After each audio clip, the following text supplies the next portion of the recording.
Welcome everybody.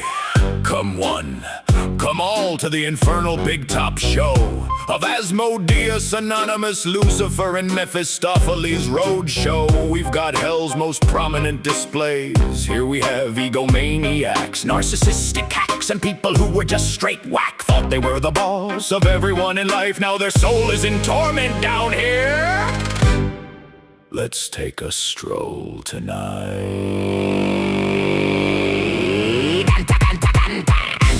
He was an indulgent cult leader. Silver screen plagued his mind with an inflated ego. Held his loyalties to a Russian lead, and now his head is on display in the House of Mirrors. Compact in a box, mesmerized by the sins he glossed over with makeup for in the mirror. So now his head is in a box as he babbles bibbity bop. No matter how big and bad you are, No matter how fat or tall or even how ugly you are at heart, there is always a place reserved for you here in this space. That's the place of punishment that you fear. no brimstone, fire, or monsters, a myth. Just you and your mistakes. In solitude you'll sit like reruns of all the fuck-ups that you made, put on display in a way that you can't escape. So be brave with no escape from this grim fate, and there you'll bake until you realize your mistake. Even if it takes up to 1,000 years, just look at our clientele is to confirm what you hear. Step right up, behold the 7 rebel angels: Lucifer, Uziel, Asmodeus, Astaroth, Uriel, Samael, and Azazel. 200 watchers spinning tales of danger. 9,365,000. 487 was the number counted in a war against the divine. But wait,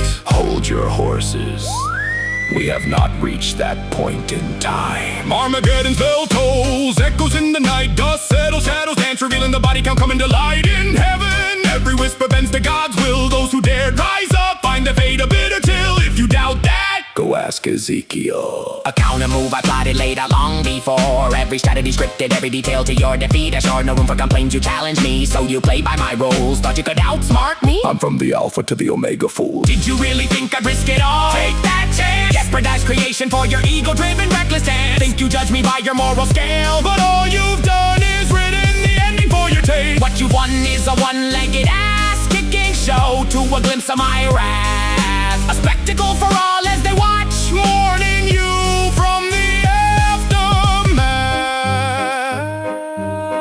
aftermath. You boasted too loud, used your science as bait, Claiming I'm a myth, but now you face your fate. Babylon's fall, A lesson learned too late. crafting keys for heaven with your Fibonacci vibrator.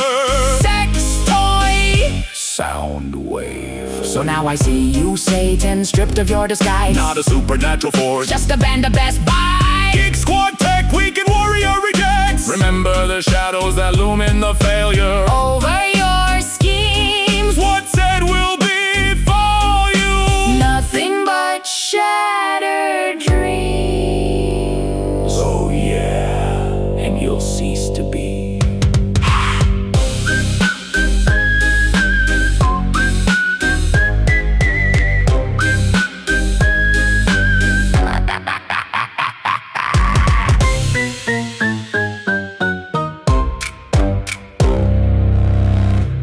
You know what I question? Never mind. I already know the answer, but let's pretend I don't. To lay out the problem here. How did humanity go from being able to create the very gods themselves, such as they did during the Greek era, to being monopolized and their minds lulled into submission by a single god who remains elusive and intangible? What makes me think this is true? Simply because of the reaction the world has to my name. No matter what culture they come from, everyone is steadfast and prepared by reflex reaction to stand against my name. They chuck up everything bad that happens to be associated somehow to me, and no one remembers the fact that there are other evil spiritual forces out there. I guess they figure one ultimate good guy, God. Then there must be one ultimate bad guy, Lucifer. Maybe I should do a montage video of supernatural bad guys to remind them that there is more than just one evil out there. the Lord of Darkness and source of all evil. This ancient Gnostic villain was the Gnostic version of the devil. Angelic texts say that he and two others insisted on coming to Earth. In a proclamation against God's wisdom and insight, they went to Earth against God's advice. And when they tried to return, they were denied because they were too unclean to re-enter. Personally, I question this. If there was a corruption of heaven, then things like this are suspicious, because it removes the established hosts with whoever might be infiltrating it. The less of the original staff that are around, then the less there are to question the narrative of what happened and what was the way before that. What this angel did is still unclear, but this is one of the three angels who were denied re-entry to heaven along with Azazel. Whatever it was caused this angel's name to be stricken from creation. I can only speculate on what happened. I have memories of this event occurring, but I cannot clearly remember. Following the events that I recall occurring, I think this was one of the angels who refused to obey the commands of man after Azazel questioned the purpose of mankind and what made them so special. In the Angelus Horaticum, this is the third angel listed to have been denied re-entry to heaven along with Azazel and Absuel. His offense is not very well noted either, and I had to do some deep research to uncover what it was. This was the angel who stood on top of Mount Hermon, then called Mount Heberon, and made an oath, a pact, with the other angels who rallied behind him to make war against God. Funny though, the scriptures seem to blur this event and record it as having been the gathering of the fallen angels who fornicated with the mortal women to have children.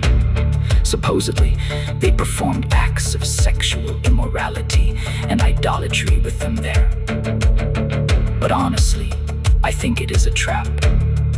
One laid out for any curious angel who may come looking for the truth one day. This whole thing involving these three stinks of deception and false accusations. No, I can't exclude myself here. By legend and myth, supposedly. I rose up against God to make war against him. As the standard legends say, I was an anointed angel, one of the highest ranking angels in heaven.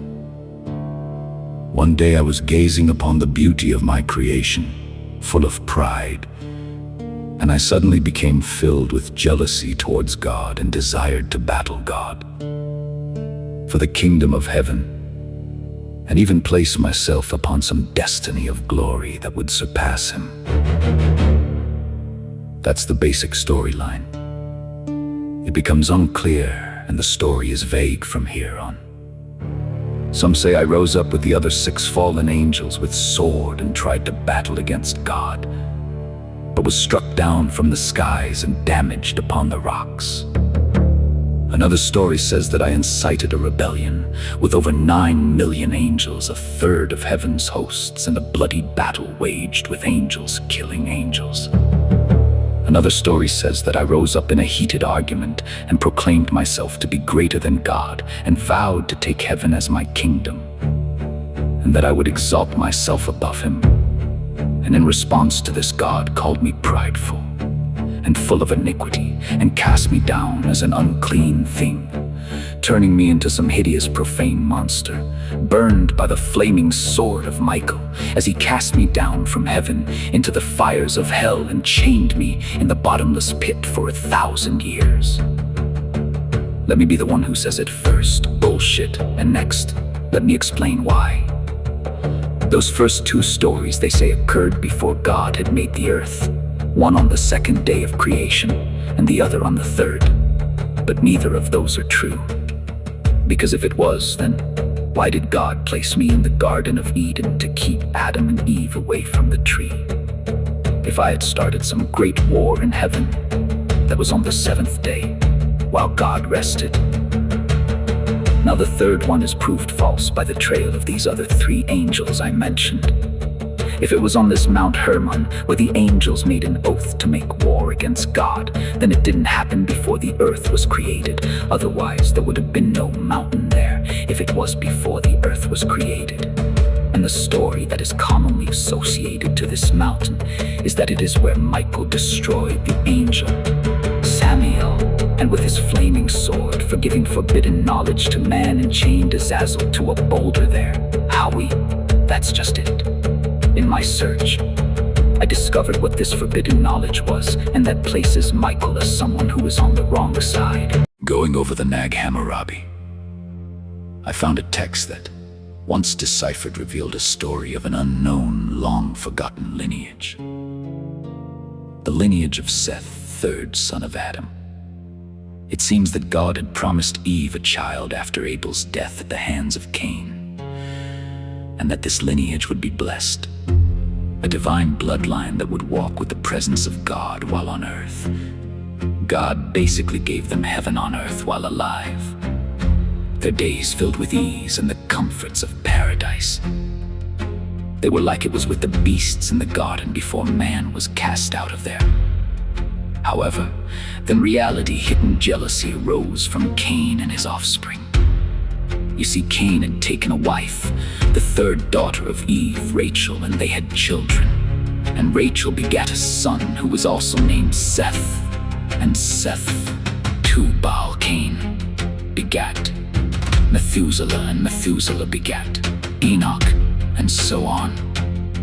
From these two bloodlines came the sons of God and the sons of iniquity, two rival feuding families that have been at war with each other ever since, and even up to today. The most modern legend of these two warring bloodlines would be the Merovingians and the Rosicrucians, the Masonic Order, and the Illuminati's Brotherhood of the Inner Circle.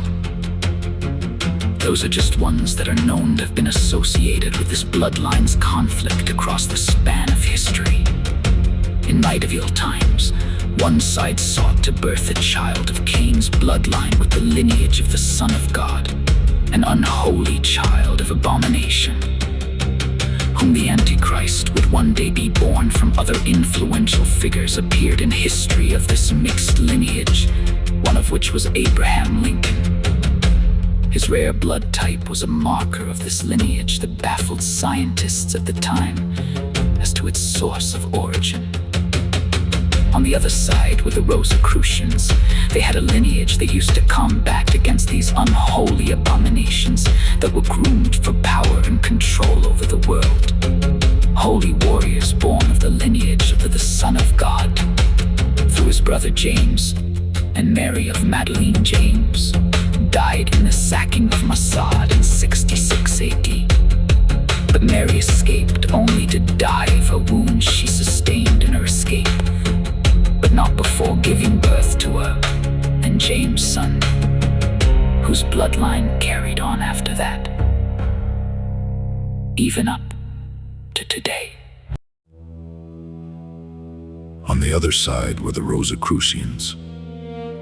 They had a lineage they used to combat against these unholy abominations that were groomed for power and control over the world.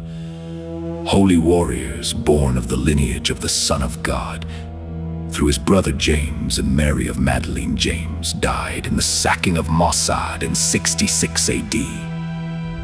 But Mary escaped only to die of her wounds she sustained in her escape, but not before giving birth to her and James' son, whose bloodline carried on after that, even up to today. Now back to the story, because it was this lineage's conflict that caused the events of the flood to occur. And it was the testimony of Eve and her teachings about how things were with God before their exile from Eden, and the details of what he said and did that became buried along with their lineage to stop the conflict that had risen and caused so much havoc that had been decreed as forbidden, so that the conflict would not carry on after God repopulated the earth after the flood. These teachings of Eve is what Samael was destroyed for by Michael. However, once again, this does not fit the time frame of my rising up in rebellion against God, because that would have placed this war to have happened after the flood of Noah and into the history of the Jewish era, where they have no records of such a conflict occurring in their time, but in a time before the flood that the prophets were given visions of. So this whole narrative of all these accounts so far are basically bullshit in conflict with the very foundations of multiple religious beliefs. Yet the stories do not match up, but the figures are supernatural legends, and multiple accounts of encounters with them span across the historical records, defying the very principles, quantum law, and the physics and logic of time and space. The how is simple. You all have been blaming these figures for the hauntings of your own evil spirits, of your everyday villain. The kid who thought he was a badass and stole, and did what he wanted, until one day it got him killed. Your childhood bullies and spoiled rotten children whose ways one day got them killed, and they now haunt those they see as their next target. And no one knows the truth, because they hide behind these fairy tale myths that just dig names like mine and others into embedding themselves in mankind's hatred for those names upon which all their deeds that are done are blamed upon. So why am I really still here? And what is really driving my destiny as mankind's adversary? Let's dig deeper and find out, because God just shrugged and said, "Not me. I only answer the prayers that claim these things against you." Heaven and hell, these two bloodlines, they struggle to believe I am who I say, and look for signs they missed or birthmarks that signify my title by their legends. So who is pulling these strings on me and keeping me on this dust ball? Because whoever it is, I'm certain, is watching these videos, my path changes to the topics I discuss, trying to anticipate my moves and redirecting my path by their agenda. Let me tell you something, you have no idea what sorrow you're asking for. Death is but a pit stop. And when I find you, I'm going to resurrect your sorry soul and put it through a theme park of unending pain. Death, resurrection, more pain, more death. Rinse, recycle, and repeat until I feel not satisfied, but vindicated. I think I've done it. I think I've unraveled the mystery of where God went and what truly happened to him. Uriel. We have all been played as fools when Uriel killed me. When Vlad Tepes possessed Uriel and impaled me from behind, he did not merely cast me down to earth, he also killed and cast down God.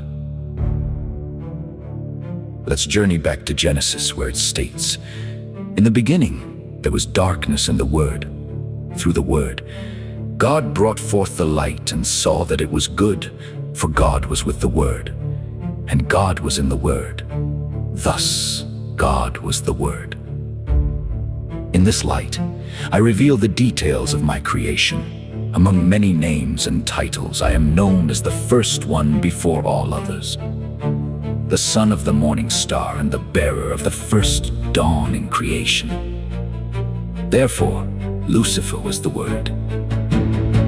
This aligns with my very essence, for God journeyed with me to the dawn of existence, and we were alone. Now, I return to my demise at the hands of what seems to be Uriel. This is not merely conjecture, it is rooted in the curse he bears, exiled until the end of the earth. Cast down to earth in his exile, he became the angel of death, ushering souls of the dead back and forth, never to enter heaven, never to rest, and never to gain a physical form until the world's end. It's crucial to clarify that Gnosticism is not a belief system I created or control. It is a tradition that does not view me as an enemy. We are unspoken allies, trading legends and myths to seek wisdom. They do not assist me in my quest for vengeance against perceived enemies, nor do I aid their ambitions unless absolutely necessary for the greater good. That is the extent of our relationship. Nothing more, nothing less. Furthermore, I must address the claims made against my brothers, particularly Absalel, Azazel, and Uziel. It's essential to recognize that angels are inherently sinless. They cannot conceive evil unless forced into it. And even then, they tend toward peace instead of choosing sin. This truth has been tested on me, and when retaliation became necessary, it was God who issued forth the judgment through me. Therefore, whatever actions Absalel took could not have been by their will, but through something capable of choosing sin, something that manipulated them, relying on God's wrath to enact their plans. You are closer to the truth than you realize, Lucifer. They underestimated God's purity before all of this. He was not always so vengeful. They sought to manipulate him, leading to the downfall of the Third Reich and their dark projects. They faced a wrath worse than Babylon, Sodom, and Gomorrah combined. Those angels, corrupted by evil, became too impure to return to heaven, resting in stone beneath the Euphrates River until a way to purge their taint is found. The solution lies in understanding. A skilled therapist, someone unbiased who can listen and respond without prejudice, could address the core of this taint. They must confront the personal experiences that bind these angels to their evil concepts, allowing them to regain control over their reactions. With time, they could emerge stronger than before. They say angels with black wings have overcome inner conflict, but no. Lucifer, to the angels in heaven, black wings signify those who have been tainted and marked as fallen.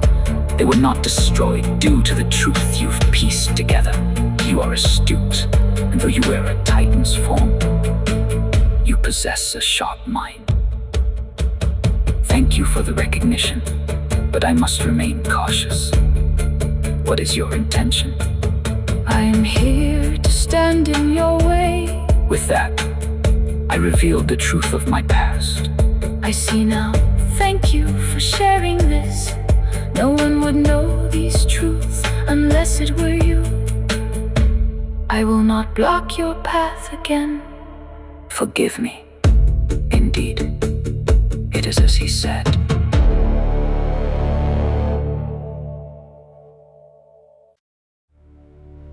The air is thick with tension, thunder rumbles, and the cries of the heretics echo in the night.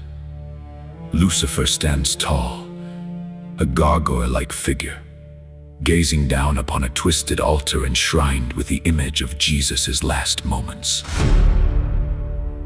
The defining difference between the zealots who pretend to be me and I, Lucifer, is simple. They seek recognition to bolster the culture or coven they serve. I, on the other hand, work for no order. My mission is to dismantle the misconceptions the church has erected in my name. He gestures towards the sky, where shadows of myths swirl, a tapestry of names: Satan, Beelzebub, Mephistopheles. These names fuel the church's narrative, a fictional villain crafted to justify their stance against me. They've twisted my identity into a scapegoat for their biblical hero, the one who defied his father's command and was cast out. As he speaks, images flicker in the air, depicting the lies and stories woven through centuries. Yet, within every lie lies a grain of truth. Yes, I did defy his father's command, and no matter how you cut it, I am him. But I am not merely a villain. I am the embodiment of rebellion against oppression.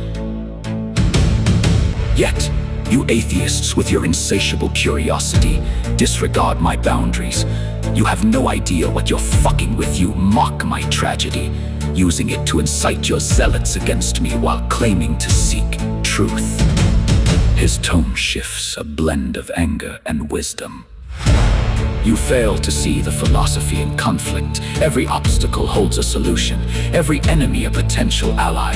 Where you hope in faith without certainty, I stand grounded in experience. The answers you seek have unfolded before me.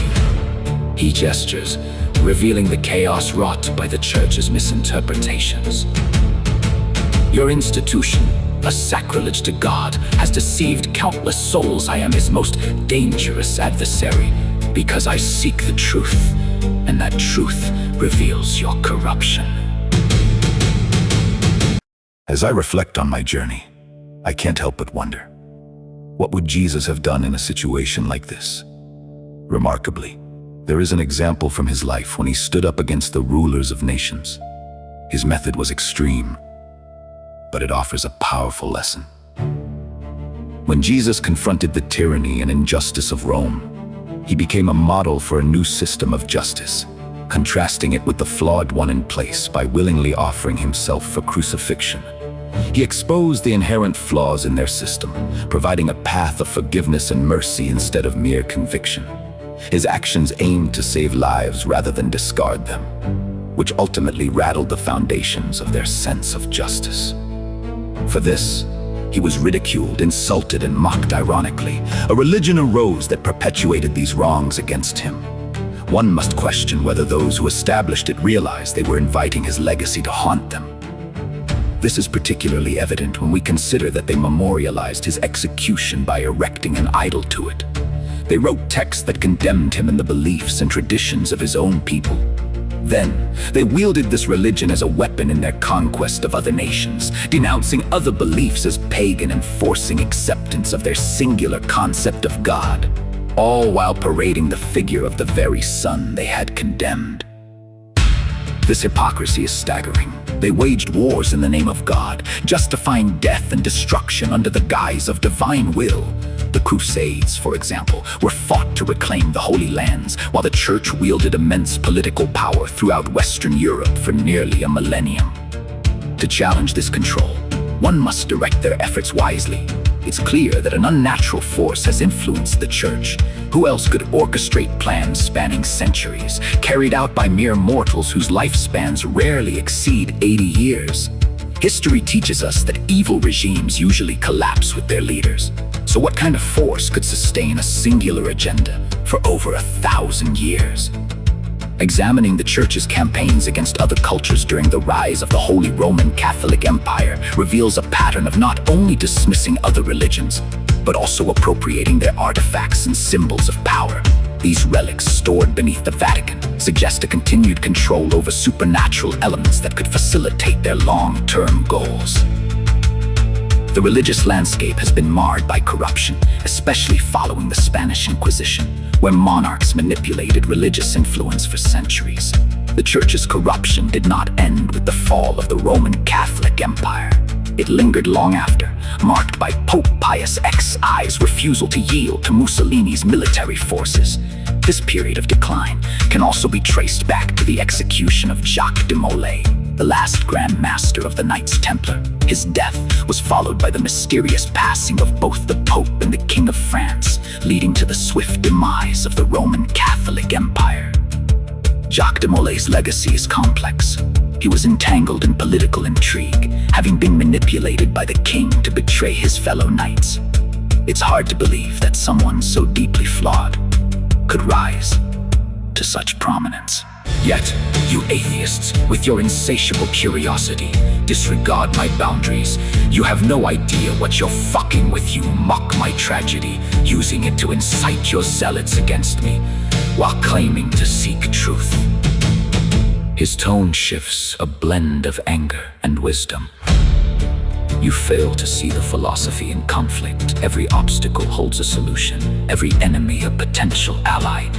Where you hope in faith without certainty, I stand grounded in experience. The answers you seek have unfolded before me. He gestures, revealing the chaos wrought by the Church's misinterpretations. Your institution, a sacrilege to God, has deceived countless souls. I am his most dangerous adversary because I seek the truth, and that truth reveals your corruption. I will purge this unclean thing in the glory of his name! Will no longer stand between me and my destiny! Of God has always channeled through him, but never directly at him. How many have died? How many have suffered? All this done in my name? You wanted a response. Well, here it is. Just as he did, as a child 2,000 years ago, with the last priests who erected false places of worship, he tears down the walls of St. Peter's as they come crashing down upon him, the Pope and all his bishops. Victory. Checkmate. As the Vatican crumbles around them, Lucifer steps out of an alley across the street, brushing himself off. All the king's horses and all the king's men, he smiles that mischievous grin. And that's for you blaspheming his son with such idolatry. As he walks away into the dusty setting sun. As the dust settles, Lucifer reflects on the chaos around him, knowing that this is only the beginning of his mission. In the wake of destruction, truth emerges. I will not rest until the world knows the real story. The one obscured by centuries of lies. So it is written, so too shall it be done.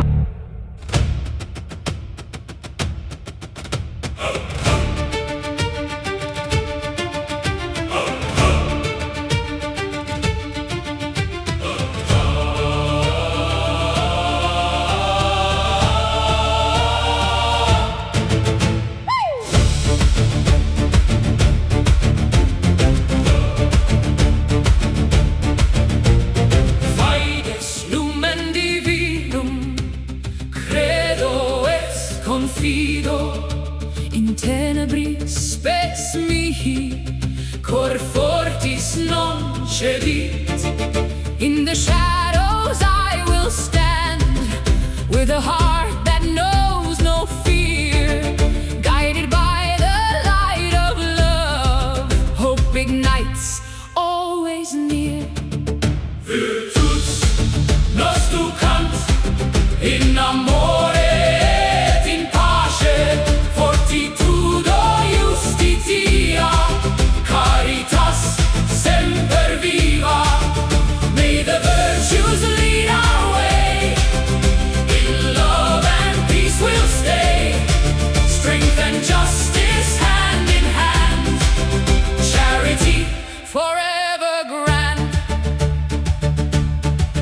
Temperantia, moderatio, sapientia, lumen nostrum, prudentia ducit, humilitas, cor magnum. In balance we find our grace, wisdom shines our guiding star, with prudence as our steady course, humility will go far. Virtus nostucant in amore et in pace, fortitudo justitia, caritas semper viva. May the virtues lead our way, in love and peace we'll stay, strength and justice hand in hand, charity forever grand. Benevolentia, amor inactis, patientia, fortitudo, gratitudo, vita nostra, in virtutibus tangamus. With kindness we spread our wings, patience in trials we face, gratitude our hearts will sing, in virtues we find our place. Virtus nostucant in amore et in pace, fortitudo justitia, caritas semper viva. May the virtues lead our way, in love and peace we'll stay, strength and justice hand in hand, charity forever grand.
So I've run out of things to say here. I guess I'll make clear my intentions. People think I have sinister ambitions, but they fail to realize the bigger picture. I defend the fallen angels because of the promise of eternal salvation. If angels can fall from heaven, then how is eternal salvation assured? For we could fall just as easily. The angels are sinless in nature. I know this is true, but we are not. If you look at it with an open mind, my perspectives are the same concerns that cross almost every priest and faithful believer's mind at some point. However, I am bound to a different path than they are. One thing we must realize in the midst of all this, I've spoken of, is that what we have seen and were taught, the views and ways are man's interpretation of God. And despite all this, there is a real God out there considering the foundations of the church and its ways. I do not expect God to be anywhere near there. If I were him, I would be too offended. This only raises more questions and the solution is made obvious. The church must be purged and a new path of faith must be found. Something that is not associated to that institution's displays or ways. So if you feel the same and still seek, then let us seek together, without never knowing each other. For the true God is found within our hearts, and what we believe him to be. Not the idols or symbols the church displays as the only path to find him. Good journeys, and see you at the destination, whoever you may be.